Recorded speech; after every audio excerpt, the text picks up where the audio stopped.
जय भीम नमो बुद्धाय साथियों। साथियों, परसों दोपहर के बाद मुझे ऑफिस में बैठे-बैठे ही सर दर्द करने लगा था और थोड़ा-सा बुखार आ गया था।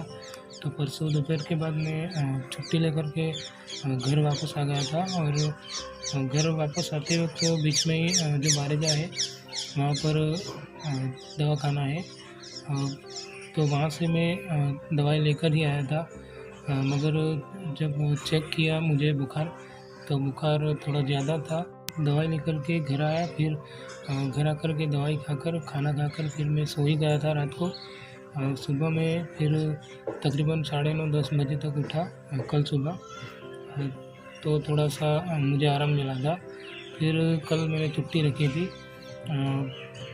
तो कल भी आराम किया मैंने दवाई खाकर और अभी आज भी मैंने छुट्टी रखी है क्योंकि जब भी मैं दवाई खाता हूँ तो बहुत सारी नींद आती है।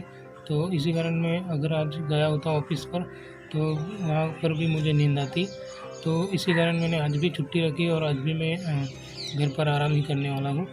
तो इसीलिए अभी मैं जस्ट अभी 9:30-10 बजे आज भी उठा मैं। तो थोड़ा नहा धो के फिर बाद में मैं अभी यहाँ छत पर आया हूँ। सोचा एक वीडियो बना लिया जाए। तो आज का वीडियो जो है वो मैं उस टॉपिक पर बनाना चाहता हूँ जो कल हमारे प्रधानमंत्री जी ने राम मंदिर का जो शिलान्यास किया, जो भूमि पूजन किया, उसके बारे में। तो मैं हमारे बहुजन भाइयों के लिए खासकर ये वीडियो है। तो मैं कहना चाहता हूँ, पहले तो मुझे भी कुछ समझ में नहीं आता था ये सब वगैरह क्या है, दलित क्या है, ब्राह्मण, क्षत्रिय, वैश्य, शूद्र, ये सब क्या है, मुझे भी समझ में नहीं आता था।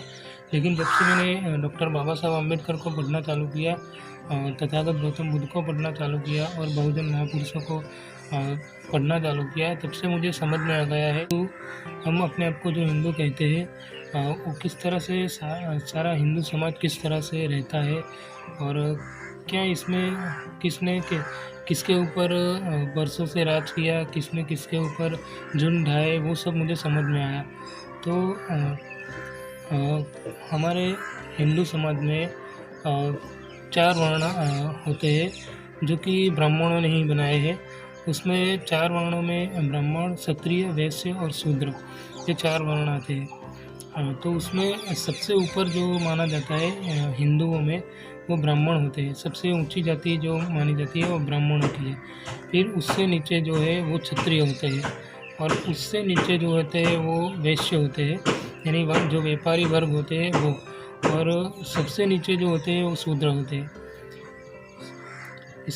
तो जो ब्राह्मण, क्षत्रिय और वैश्य है वो सिर्फ 15% है।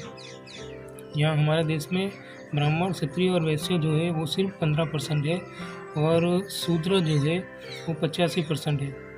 यानी SC, ST, OBC और माइनॉरिटी, इन लोगों को हिंदुओं ने, ब्राह्मणों ने शूद्र माना है। और शूद्रों का काम इतना ही है कि वो ऊपर के तीनों वर्णों की सेवा करें। ऐसा मनुस्मृति में भी लिखा है और ऐसा मनुवादी और ब्राह्मणवादी लोग भी मानते हैं। तो कल जो राम मंदिर का शिलान्यास हुआ, भूमि पूजन हुआ, अभी वहाँ पर बहुत बड़ा राम मंदिर भी बन जाएगा। मगर हमें, हमारे बहुजन भाइयों को मैं कहना चाहता हूँ कि हमें इन सब में ध्यान नहीं देना चाहिए, इन सब में पढ़ना नहीं चाहिए, क्योंकि वो जो है वो मनुवादी और ब्राह्मणवादियों के जो एक कमाई का साधन है, जिसे आप सबके माइंड में ऐसा बिठाया जाता है कि ये हमारे भगवान है, वो हमारे भगवान है। ऐसी आस्था आपके मन में जगा देते हैं ये लोग, और आपकी जो आस्था है उसी कारण वो लोग आपका बहुत सारा फ़ायदा उठाते हैं। आप उनमें विश्वास रखते हैं, देवी देवताओं में, और उनके जो मंदिर बनते हैं उनमें जाते हैं, उनमें चढ़ावा चढ़ाते हैं, पैसे डालते हैं, और वो जो पैसे है वो 3% जो लोग हैं, 3% वही इस्तेमाल करते हैं, वही लोग वो सारा पैसा खा जाते हैं। तो अभी जो ये मंदिर बनने वाला है बहुत बड़ा भव्य, उनमें उनका जो ट्रस्ट बनाया है, सरकार ने जो ट्रस्ट बनाया है उसका, उस ट्रस्ट में एक भी SC, ST या OBC या माइनॉरिटी नहीं है।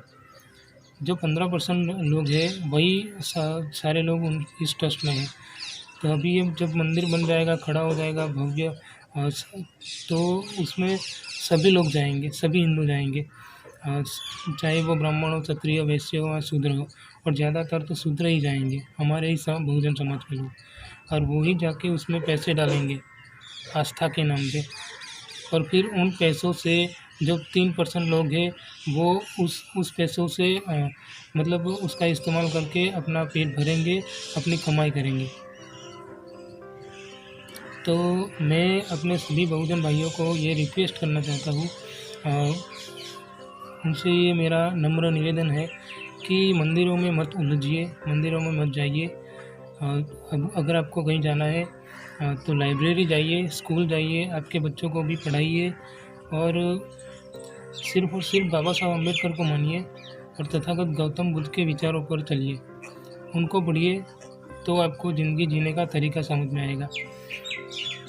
बाकी तो आपको जो शूद्र मानते हैं उनको, उनके द्वारा जो निर्माण किए गए हैं देवी देवता, उनको अगर आप मानोगे तो सिर्फ और सिर्फ पाखंडवाद में ही पढ़ोगे, सिर्फ और सिर्फ आप उसमें ही उलझे रहोगे, और आपके बच्चे भी भविष्य में कुछ अच्छा नहीं कर पाएंगे, उनको भी शिक्षा नहीं मिल पाएगी। तो सभी मेरे बहुजन भाइयों को ये रिक्वेस्ट है मेरी कि बाबा साहब को पढ़िए, तथागत गौतम बुद्ध को पढ़िए, और किसी में मत उलझिए।